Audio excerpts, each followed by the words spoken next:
Volvemos al 9º Congreso América Digital, Tecnología y Negocios. Soy Nicolás Paut y para mí es un placer estar con ustedes acá en el set de América Digital News TV. Como ven, al medio de todos los stands hay gran cantidad de gente, mucho ruido ambiente, pero no es un ruido molesto, es un ruido que denota actividad, denota movimiento, y hay un viejo concepto que dice que movimiento es vida, y eso nos encanta acá en América Digital.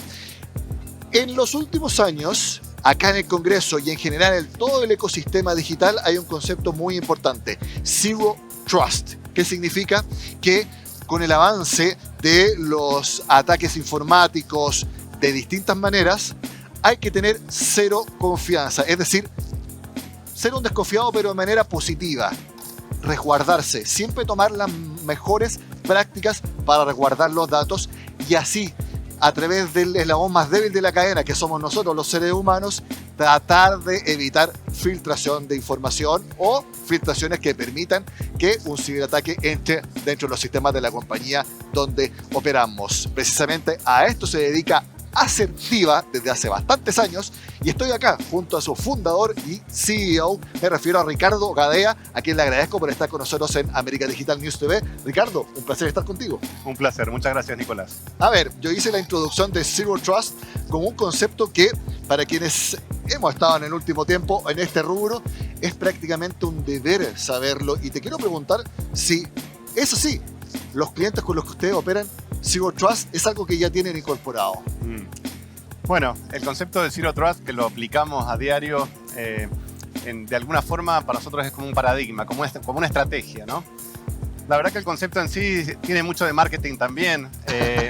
Todos los que nos dedicamos a la seguridad sabíamos, siempre tuvimos esta conciencia de que la confianza cero, o de que por defecto no se debe dar acceso, ¿no? A diferencia de tener las ventanas abiertas en la casa o la puerta sin candado, no, por defecto cerrado, ¿no?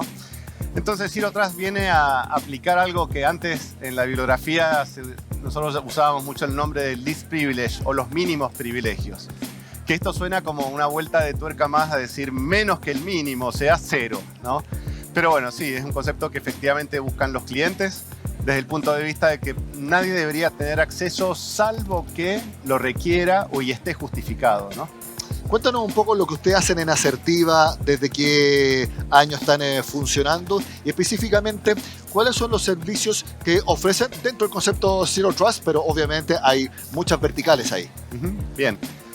Bueno, Assertiva, digamos, es una consultora de ciberseguridad que de alguna forma maneja un espectro grande de soluciones. No obstante, algunas de ellas actúan directamente sobre este concepto Zero Trust. Por ejemplo, cuando hablamos de control de acceso, la gestión de privilegios, el acceso a la información, lógicamente es donde estos términos más se utilizan desde el punto de vista de que si un colaborador nuevo se suma a la empresa, por defecto no debería tener acceso más allá de las cosas rutinarias, digamos, que va a necesitar: su correo electrónico, acceso al portal de recursos humanos, etcétera, etcétera, ¿no? Todo lo que es de uso público, de permisos públicos, públicos internos vendrían a ser dentro de la empresa.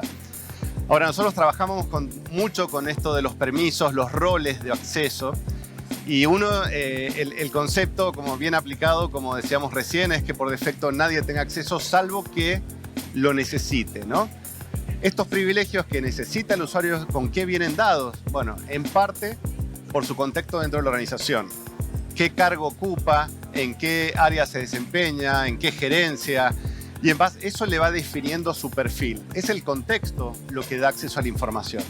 Y a lo largo de este ciclo de vida de la persona ocurren eventos que de repente hacen que por proyecto o porque la persona se desempeña en una locación y el día de mañana en otra, sí requiera tener ciertos accesos y al mismo tiempo quitarle otros, ¿no? Entonces, muy interesante lo que tú mencionas, porque eso es compartimentar la información. Eso es una tendencia entonces que ustedes sugieren muy fuertemente a sus clientes, que quien no tiene la necesidad de acceder a cierta base de datos, a cierta información, no lo hagan, no por desconfianza de que pueda tomar la información y llevársela a la competencia, no, es para que si hay un ataque de ransomware vía esta persona, se pueda atajar a tiempo. Me imagino que ese es el objetivo. Totalmente, ese es el objetivo. Poder de alguna forma delimitar lo que la persona visualiza, puede acceder. Y no se trata solamente con que su jefe lo autorice, que eso uno tendería a pensar así, ¿no? Mi jefe me lo autorizó, necesito acceso. No, tiene que haber una justificación válida para el negocio, ¿no? Si no, nos la pasamos abriendo puertas. Me llamaba la atención con algunas compañías, muchas veces el oficial de seguridad terminaba siendo un autorizador, una persona que continuamente va recibiendo mails de los jefes diciendo por favor denle acceso a esta persona a tal y cual cosa. Eso ya no es suficiente, no debe ser la forma que reaccionemos frente a estos pedidos, sino tenerlos en lo posible predefinidos. Es decir, si una persona va a ocupar un lugar en la empresa, ya por defecto debe tener preautorizados ciertos accesos que son propios a su función. Si esto lo tenemos documentado previamente, vamos a ganar en agilidad, se lo vamos a dar más rápido para que la persona esté productiva, pero al mismo tiempo vamos a saber qué cosas debe dejar de tener si cambia su responsabilidad dentro de la empresa. Mucho más importante que le damos es qué le quitamos cuando esa persona, por ejemplo, la ascienden o la cambian de área, ¿no? Entonces, ese es el desafío, que siempre mantenerlo en el mínimo. Y ahí lo que ustedes en Asertiva ofrecen es la plataforma, el software para generar esa delimitación, o llegan incluso a aconsejarle al cliente, ¿sabes qué? Esa área tiene demasiada información de la empresa y eso puede ser una vulnerabilidad, o eso ya es decisión propia de las personas que trabajan junto como clientes. Nosotros llegamos a asesorar a las empresas y automatizar el proceso, porque eso hay que decirlo. Una cosa es una consultoría que defina este tipo de catálogos, de permisos, de qué debe acceder una persona versus otra, por ejemplo, ¿no? Esta definición puede ser un proceso de consultoría, que está bien, pero mantenerlo esto en el tiempo, las empresas son dinámicas, se reestructuran continuamente. Mantenerlo esto en el tiempo es un desafío. Entonces, ahí realmente se aconseja el uso de herramientas. Entonces, a muchos clientes lo hemos hecho como un proceso de consultoría, definir para hasta la última persona de la organización, qué accesos debe tener, lo que es un modelo basado en roles, ¿no? Yo voy a poder hacer o voy a recibir permisos en tanto y en cuanto ocupe ese rol. Si ese rol cambia, obviamente dejaré otros permisos y absorberé nuevos. Pero esta definición, llevarla con herramientas complementarias, facilitan muchísimo la vida. De hecho, no está mal pasar, digamos, la noticia en el evento del día de hoy a las 15 horas, o sea, en menos de 2 horas vamos a estar presentando con nuestro cliente LATAM Airlines todo un proyecto de definición de un modelo automatizado de otorgamiento de privilegios con esta mirada de los roles. Y no solo los roles, sino otro concepto que es la segregación funcional. Yo conozco al CEO de LATAM Airlines, Roberto Albo, y te quiero preguntar precisamente sobre, ¿hay alguien dentro de la organización que tú recomiendas que tenga toda la información? En este caso el CEO, o el chairman, o el CFO, o nunca nadie dentro de una organización debe tener absolutamente toda la información dentro de la empresa, netamente en temas de ciberseguridad. A eso me refiero. Es una buena pregunta. Cuando uno hace estos análisis, muchas veces la primera vez conocemos al cliente y le hacemos un assessment para ver un poco cómo administra hoy la seguridad. Y se da una situación bien particular. Si nos preguntan quién es la persona que visualiza más información, ¿es el más antiguo? ¿Es el gerente? ¿Es el CEO? Sin duda que va a tener potencialmente los privilegios y las credenciales para poder acceder a la información. Pero suele ser, para nuestra sorpresa, que el que más información accede es el más antiguo. Y usted preguntará, ¿por qué? Porque esta gente fue cambiando de área tantas veces, nunca nadie le quitó nada y siempre pidió. Es lógico que la gente pide cuando necesita, pero nunca te avisa cuando deja de necesitar. Pero eso lo leo como una falla. Es un problema. Es un problema. Es un problema, sí. Lo usamos mucho para concientizar y para hacerle ver al cliente que así no puede seguir y que requiere de un modelo más riguroso y a la vez automatizable, digamos, que es lo que hemos conseguido con LATAM. ¿Pero ustedes aconsejan que al menos una persona o dos tengan toda la información de la empresa o no? No es recomendable. Siempre tenemos que, de alguna forma, actuar un poco como abogados del diablo y decir, que seas gerente o director no es que te habilita a ver todo.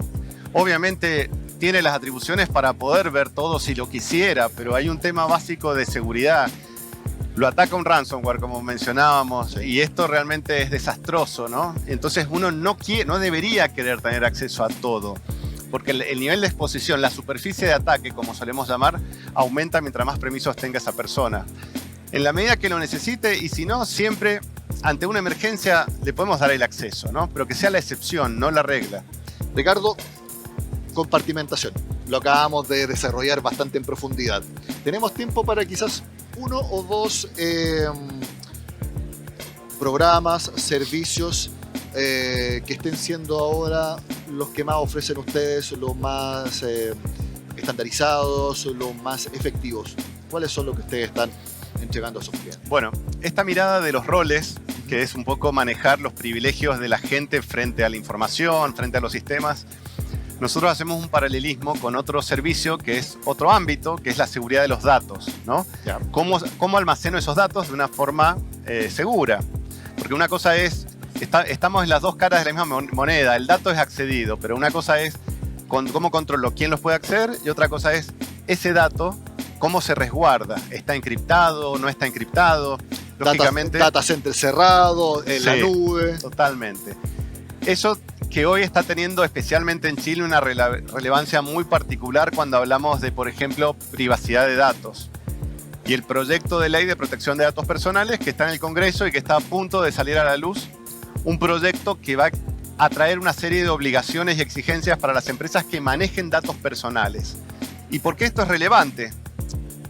Porque hay un tercero involucrado que es el titular de esos datos, ¿no? Por ejemplo, los clientes de un retail, que claramente ellos quieren quedarse tranquilos de que sus datos son protegidos. Lo peor que podría pasar que haya un robo de información, porque se ve afectado a esta empresa. No es solo la pérdida financiera que le genera al retail, sino la pérdida reputacional increíble y muy negativa que va a tener.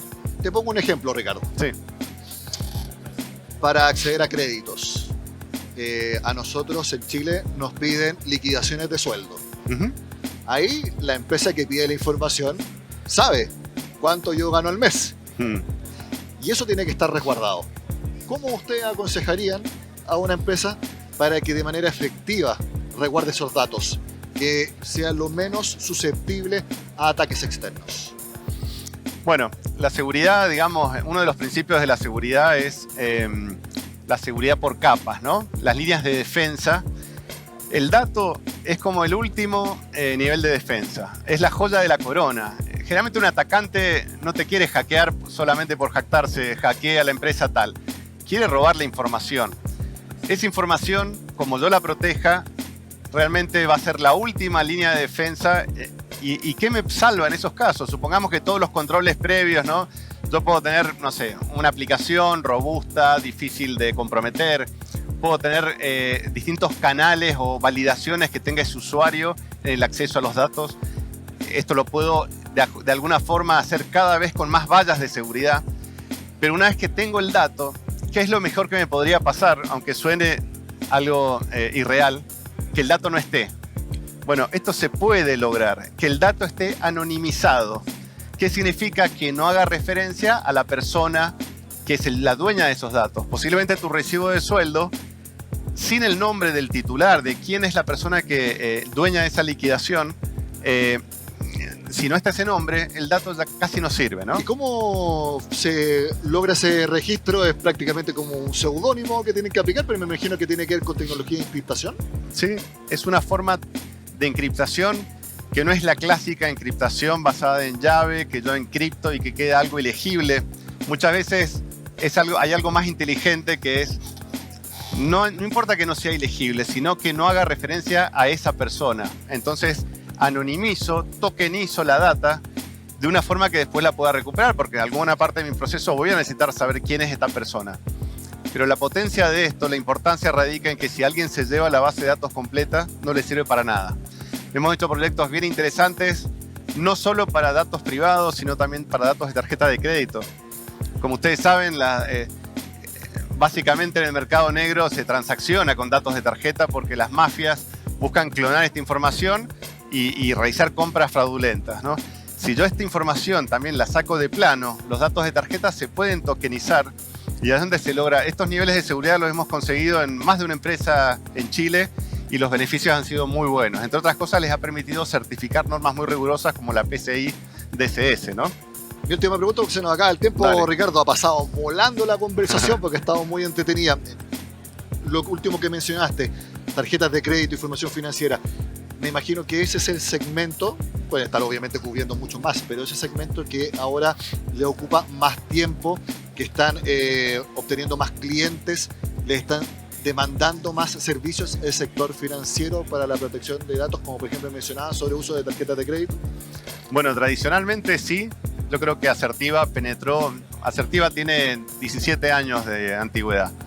Inicialmente yo creo que el 75% de nuestros clientes eran bancos u otro tipo de entidades financieras, tarjetas de crédito, etc. Hoy la verdad que ha mutado. Hace poco salió en Chile la Ley Marco de Ciberseguridad, ¿no? Sí. Eso está dirigido a toda infraestructura crítica, todo servicio esencial.